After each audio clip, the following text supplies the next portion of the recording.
V mém životě se všechno vždycky obrátilo k dobrému a velký díl zásluh na tom mají Přemysl Pitr a teta Olga Fírcová. Protože oba mě přivedli k tomu, abych byl přátelský, předcházel konfliktům, snažil se všechno řešit mírnou cestou, bez naříkání. A takový byl i můj život a můžu s ním být spokojený. Ano, Přemysla Pitra jsem obdivoval, především pro jeho celoživotní postoj, ze kterého neslevil. A všechno, co dělal, ta vyjednávání s českými orgány, to, že prosadil účast i německých dětí na zámcích, to vyžadovalo jistě neuvěřitelnou schopnost a sílu prosadit svůj názor.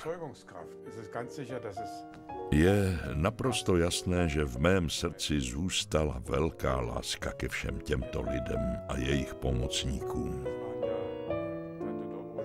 Byla to teta Dobruše a teta Maja, které byly naše náhradní matky.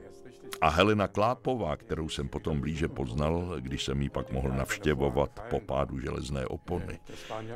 To všechno byli ohromní lidé, kteří se mnohého vzdali, aniž by je k tomu někdo nutil, jen z vlastního přesvědčení.